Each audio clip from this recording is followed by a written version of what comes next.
Highs நஞ்சு சொன்னான். இன்னைக்கு எத பத்தி பார்க்க போறோம் அப்படின்னு பார்த்தீங்கன்னா, எந்த கன்டென்ட்டையும் பத்தி பேச போறது கிடையாது. அப்படி என்னதான் பேச போறேன் அப்படின்னு பார்த்தீங்கன்னா, ஒரு சிலர் என்ன பத்தி ஒரு சில கேள்விகள் கேட்டிருந்தாங்க. இன்னொரு சிலர் என்ன பாராட்டி புகழ்ந்து பேசியிருந்தாங்க.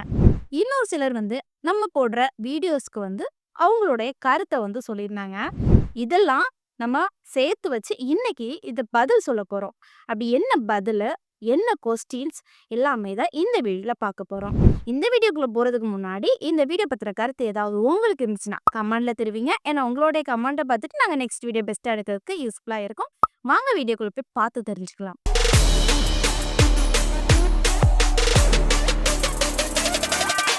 ஃபர்ஸ்ட் ஒருத்தங்க ஒரு கமெண்ட் பண்ணிருக்காங்க. நீங்க கன்னியாகுமரியா அப்படின்னு சொல்லி கேட்டிருக்காங்க. ஆமா ப்ரோ. எனக்கு கன்னியாகுமரி தான். நான் கன்னியாகுமரியில இருந்து தான் பேசிட்டு இருக்கிறேன். சரியா? அடுத்ததாட்டு இன்னொருத்தங்க ஒரு கமெண்ட் பண்ணியிருந்தாங்க. என்ன கமெண்ட் அப்படின்னு பார்த்தீங்கன்னா, உங்க ஏஜ் என்ன அப்படின்னு கேட்டாங்க. என்னோட ஏஜ் நான் இதுவரைக்குமே உங்களுக்கு தெரிவிக்கல. பட் இப்ப தெரிவிக்கிறேன். என்னோட ஏஜ் 23 வயசு ஆகுது. சரியா? அடுத்த கமெண்ட் என்ன அப்படின்னு பார்த்தீங்கன்னா, எம்மா நீ யூடியூப்ல பிரபலமாகணும்னு ஏம்மா எங்கள போட்டு சாவடிக்கிற அப்படின்னு சொல்லிட்டு கேட்குறாங்க. பட் இவங்களுக்கு என்ன கருத்து சொல்லலாம் அப்படின்னு பார்த்தீங்கன்னா, நெறைய பெண்கள் அவங்க சோசியல் மீடியால பேசணும் அப்படின்னு சொல்லிட்டு அதிகமா ஆசைப்படுவாங்க. அதே மாதிரி ஆசைப்பட்டு என்ன பண்ணுவாங்கன்னா, ஒரு சிலர் டான்ஸ் ஆடி போடுவாங்க. ஒரு சிலர் வித்தியாசமான கன்டென்ட் எடுத்தும் போடுவாங்க. பட் எனக்கு இந்த கேட்டகரி பிடிச்சிருக்கு. இப்படி பேசி போடணும் அப்படின்னு சொல்லிட்டு எனக்கு பிடிச்சிருக்கு. இதில சாதிக்கணும்னு நான் நினைக்கிறேன். பட் உங்களுக்கு இது நான் சாகடிக்கிறது மாதிரி இருக்குது அப்படின்னா, அ பட் பரவால்ல. நீங்க சொல்றதும் ஒரு மோட்டிவேஷன் மாரி தான் இருக்குது. இன்னும் பெஸ்ட்டா நான் பேசி போடுறேன். அடுத்த கமாண்ட் என்ன அப்படின்னு பார்த்தீங்கன்னா, சரியா சரியா. அப்போ உனக்கே தெரியல அப்படின்னு சொல்லிட்டு ஒருத்தங்க கேட்டிருக்காங்க. பட் நான் வீடியோல பேசியிருப்பேன். சரியா சரியா அப்படின்னு சொல்லிட்டு நெறைய வாட்டி இடத்துல பேசியிருப்பேன். பட் அது எதுக்காக அப்படி வருது அப்படின்னு பார்த்தீங்கன்னா, ஒரு சில ஸ்டேஜ்ல உள்ளவங்களுக்கு நம்ம சொல்றது ஈஸியா புரியும். கொஞ்சம் வயசானவங்க, சிலவங்களுக்கு அ கூட கொஞ்சம் எடுத்து சொன்னா ரொம்ப புரியும். அப்ப அவங்களுக்கு நம்ம ஒரு விஷயத்த பத்தி சொல்றோம் அப்படின்னு பார்த்தீங்கன்னா, அது சரியா அப்படின்னு சொல்லும்போது, இன்னும் அவங்களுக்கு தெளிவா புரியும். அதே மாதிரி நம்ம லாங்குவேஜ் பேசுறோம்ல. இப்போ ஒருத்தங்க ஒரு கதை நம்ம ஒருத்தங்கள்ட்ட இந்த கதை இப்படி இப்படின்னு சொல்லுவோம்ல. அப்போ அதுக்குமே நம்ம பேசும்போது ரெகுலரா பேசும்போது, இது சரியா? இது அப்படி வந்துச்சு. இது சரியா? அப்படின்னு சொல்லி கேட்போம்ல. அதே மாதிரி நம்மளுடைய ரெகுலர் ஸ்பீச் இருக்கிறதுனால, நம்ம சரியா சரியான்னு சொல்லிட்டு வீடியோல பேசுறேன். பட் உங்களுக்கு அது சரியா சரியா பிடிக்கல அப்படின்னு இருந்துச்சுன்னா, பட் நெக்ஸ்ட் டைம்ல அந்த வீடியோல சரியான்னு சொல்றத நான் கம்மி பண்றேன். உங்களுக்காக கண்டிப்பா நான் கம்மி பண்ணுவேன். அடுத்த கமாண்ட் என்ன அப்படின்னு பார்த்தீங்கன்னா, 1 நிமிடம் சொல்லி முடிக்க வேண்டிய விஷயத்த போட்டு இழுன்னு இழுக்குறீங்கம்மா அப்படின்னு சொல்லியிருக்கிறாங்க. பட் இவங்களுக்கு நான் ஒரு தெளிவான விளக்கத்த சொல்றேன். நம்ம இப்போ ஒரு கன்டென்ட்ட எடுக்கிறோம் அப்படின்னு பார்த்தீங்கன்னா, ஒரு விஷயம் சம்பவம் நடக்குதுன்னா, அந்த சம்பவம் இதுதான் நடந்துச்சு அப்படின்னு சொல்லிட்டு 1 நிமிஷத்த பத்தி நம்ம சொல்லிட்டோம்னா, போயிருவாங்க. அவங்க எல்லாம் பார்க்குறவங்க நினைப்பாங்க, இது நமக்கு தெரியும்ல அப்படின்னு நினைப்பாங்க. பட் ஒரு கன்டென்ட்ட எடுக்கிறோம் அப்படின்னு பார்த்தீங்கன்னா, அ என்ன நடந்துச்சு? என்ன சம்பவம்? எதனால இப்படி பிரச்சனையாச்சு? இனி என்ன நடக்கும்? இன்னும் மேலும் மேலும் எந்த மாதிரி பிரச்சனை வரும்? அப்படின்னு எல்லா டீட்டெயில்ஸையும் நம்ம எடுத்து சொன்னா தான், நான் ஒருத்தங்களுக்கு புரியும். சரியா? அப்ப இருந்து இன்ட்ரெஸ்ட்டா கேட்கிறவங்க கேட்பாங்க. அதே மாதிரி ஒரு 1 நிமிஷத்துல இது முடியாது. நம்ம இப்படி சொல்லும்போது கிட்டத்தட்ட 8 நிமிஷம் ஆகலாம், 15 நிமிஷம் ஆகலாம். அந்த மாதிரி ஆகும். சரியா? இப்ப என்ன பொறுத்தவரைக்கும் ஒரு கன்டென்ட்ட எடுக்கணும் அப்படின்னு இருக்கிறேன் அப்படின்னு பார்த்தீங்கன்னா, ஒரு நியூஸ் வருதுன்னா நான் என்ன பண்ணுவேன்னா, கிட்டத்தட்ட அந்த கன்டென்ட் எடுக்கிறதுக்கு ஒரு 1 ஹவர்ல இருந்து 2 மணி நேரம் ஆகும். ஏன் அந்த 1 ஹவர்ல இருந்து 2 மணி நேரம் ஆகுது அப்படின்னு பார்த்தீங்கன்னா, அதனுடைய டீட்டெயில்ஸ் விஷயங்கள் நெறைய இருக்கணும். மக்களுக்கு நம்ம எடுத்து சொல்றோம். அவங்க பார்க்குறாங்க. அவங்களுக்கும் அத தெரிஞ்சுக்கணும். அப்படிக்காக நான் என்ன பண்ணுவேன்னா, அத டீட்டெயில்ஸா எல்லா இடத்துலயுமே தேடுவேன். என்னென்ன பிரச்சனை? என்ன நடந்துச்சு? அப்படின்னு சொல்லிட்டு ஒரு நியூஸ் சேனல் மட்டும் பார்க்க மாட்டேங்க. என்னென்ன நியூஸ் சேனல்லாம் உண்டோ, எல்லா நியூஸ் சேனலையும் எடுத்து என்னென்ன வெப்சைட்ஸ்லாம் உண்டோ, அது எல்லாத்தையுமே தேடி எடுத்து தான் நான் உங்களுக்கு இத தெளிவா சொல்றேன்.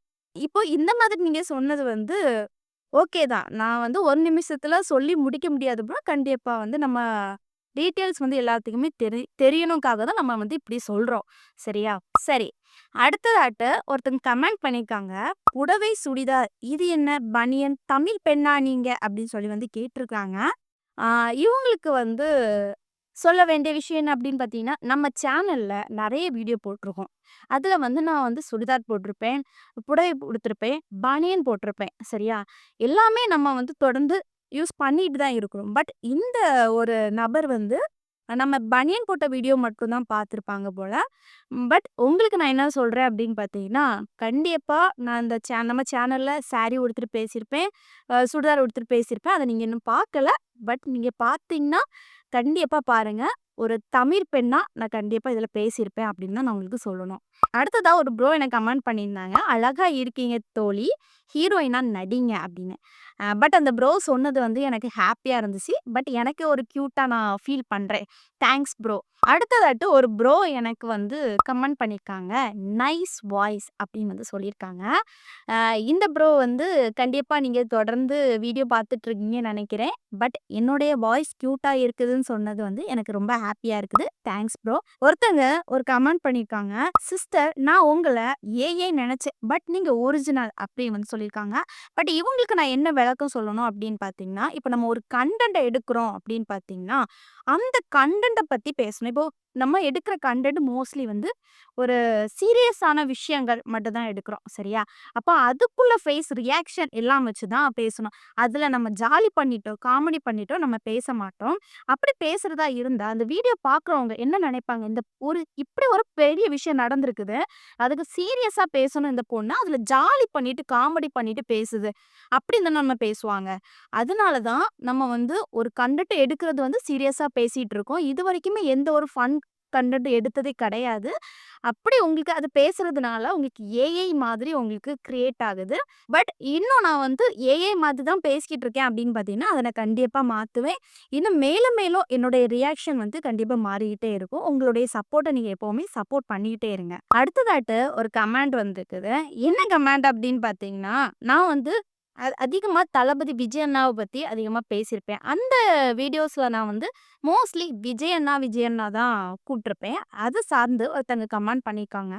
"நீங்க விஜய் அண்ணா சொல்றது நல்லா இருக்கு. தேங்க் யூ" அப்படின்னு வந்து சொல்லியிருக்காங்க. ஆ பட் ஓகே தான். நம்ம வந்து எதனால விஜய் அண்ணா அப்படின்னு சொல்லிட்டு கூப்பிடுறது அப்படின்னு பார்த்தீங்கன்னா, ஒருத்தங்க கஷ்டப்பட்டு இந்த பொசிஷன்ல வந்து இருக்கிறாங்க. அவங்கள பத்தி அவங்க பேர சொல்லி நம்ம கூப்பிட முடியாது. கண்டிப்பா நான் எப்பவுமே கூப்பிடுறது வந்து மரியாதை குடுத்து தான் கூப்பிடுவேன். விஜய் அண்ணா அப்படின்னு வந்து சொல்லுவேன். அது மட்டும் இல்லாம விஜய் அண்ணாவ பத்தி தான் அப்படி பேசுவேனா அப்படின்னு பார்த்தீங்கன்னா கிடையாது. சீமான் அண்ணாவ சீமான் அண்ணான்னு தான் சொல்லுவேன். அப்புறம் நம்ம பிரதமர் நரேந்திர மோடி ஐயா அவர்கள் தான் சொல்வேன். இப்படி அதே மாதிரி ஸ்டாலின் அப்பா இல்லன்னா அண்ணா அப்படின்னு தான் சொல்லுவேன். இப்படி ஒரு ரெஸ்பெக்ட் நான் குடுத்து தான் பேசுவேன். நம்மளோட வீடியோவ வந்து பார்த்தீங்கன்னா, நெறைய தலைவர்கள பத்தி பேசியிருப்போம். அவங்களுடைய வீடியோஸ்லாம் நீங்க எடுத்து பார்த்தீங்கன்னா, மோஸ்ட்லி வந்து தெரியும். நான் வந்து அண்ணா, இல்லன்னா அப்பா, ஐயா அப்படிதான் சொல்லி பேசியிருப்பேன். பட் இவங்க வந்து சொன்னது எனக்கு வந்து லைட்டா ஹேப்பியா இருந்துச்சு. அடுத்ததாட்டு ஒருத்தங்க கமெண்ட் பண்ணியிருக்காங்க. "So cute. In sorry super beautiful" அப்படின்னு வந்து குடுத்துருக்காங்க. நம்ம வந்து சாரி கட்டிட்டு ஒரு சில வீடியோகள் பேசியிருப்போம். அவங்க அத வாஷ் பண்ணியிருப்பாங்க போல. பட் அது நல்லா இருக்குதுன்னு சொல்றீங்க. இன்னும் மேலும் மேலும் வீடியோக்கு நான் கண்டிப்பா சாரி உடுத்துட்டு பேசுறதுக்கு ட்ரை பண்றேன். ஒருத்தங்க எனக்கு கமெண்ட் பண்ணியிருந்தாங்க. என்ன கமெண்ட் பண்ணியிருந்தீங்க அப்படின்னு பார்த்தீங்கன்னா, "நைஸ் ரெகுலர் வீடியோ போடுங்க மேம்" அப்படின்னு வந்து சொல்லியிருக்காங்க. ஆ இவங்களுக்கு வந்து நான் என்ன சொல்றேன் அப்படின்னு பார்த்தீங்கன்னா, நம்ம வந்து இப்ப தான் சேனல்ல கொஞ்சம் வீடியோ போட்டுட்டே வரோம். பட் இனி நாங்க வந்து ரெகுலரா வீடியோ போடணும்னு நெனச்சிட்டு இருக்கிறோம். நீங்க இந்த மாதிரி இன்னும் மேலும் மேலும் எனக்கு சப்போர்ட் பண்ணுங்க. உங்களுடைய சப்போர்ட் இருக்கும்போது எனக்கு இன்னும் மோட்டிவேஷனா இருக்கும். டெய்லி நான் வீடியோ போடணும்னு நெனைப்பேன். ஆ தேங்க்ஸ் நீங்க இப்படி சொன்னதுக்கு. இதுவே எனக்கு ஒரு மோட்டிவேஷன் மாரி தான் இருக்குது. இப்போ நம்ம இந்த வீடியோல வந்து ஒரு குறிப்பிட்ட கமாண்ட் எடுத்து தான் பேசியிருந்தோம். இதே மாதிரி நெறைய பேர் எனக்கு வந்து சப்போர்ட் பண்ணியிருந்தீங்க. ஆ இப்போ ஒரு சிலர் வந்து என்ன பத்தி இதுவரைக்கும் நான் அந்த வீடியோல சொன்னது கிடையாது. தெரிஞ்சுக்கணும் அப்படின்னு வந்து கேட்டுக்கிட்டீங்க. அதுக்குள்ள ஆன்சர் தான் இது. இதே மாதிரி எனக்கு இன்னும் சப்போர்ட் பண்ணுங்க. ரெகுலர் வீடியோ எல்லாருமே நீங்க கேட்குறீங்க. பட் நான் இனிமேல் நம்ம சேனல்ல கண்டிப்பா ரெகுலர் வீடியோ கண்டிப்பா போடுவேன். இந்த மாதிரி எனக்கு வந்து நெறைய மோட்டிவேஷன் பண்ணுங்க. ஏன்னா, கொஞ்ச நாளா இருந்து எனக்கு வந்து அதிகமா நெறைய பேர் வந்து எனக்கு மோட்டிவேஷன் பண்ணிட்டு தான் இருக்கிறீங்க. உங்களுடைய மோட்டிவேஷன் தான் எனக்கு வந்து ஒரு சப்போர்ட்டிவா இருக்குது. அ இனிமேலு நம்ம சேனல்ல பெஸ்ட்டா, சூப்பரா எல்லா வீடியோ வரும். அதே மாதிரி உங்களுக்கு ஏதாவது ஒரு கேள்விகள் கண்டிப்பா இருக்கும். என்ன பத்தியோ, நம்ம சேனல பத்தியோ, அப்புறம் பொது விஷயங்கள பத்தியோ கண்டிப்பா உங்களுக்கு ஏதாவது கேள்வி இருக்கும். அந்த கேள்வினாலும் நம்மளுடைய யூடியூப் சேனல்ல கமெண்ட்ல சொல்லுங்க. நம்ம வந்து அந்த கமெண்ட்ஸ்லாம் எடுத்து கண்டிப்பா உங்களுடைய கேள்விக்கு நான் வந்து கண்டிப்பா ஒரு நாள் ஆன்சர் பண்ணுவேன். சரி. இந்த வீடியோ உங்களுக்கு பிடிச்சிருந்ததுன்னா லைக் அண்ட் கமெண்ட் பண்ணுங்க அண்ட் சப்ஸ்கிரைப் பண்ணிருங்க. நெக்ஸ்ட் ஒரு வீடியோல சந்திக்கிறேன். பாய்.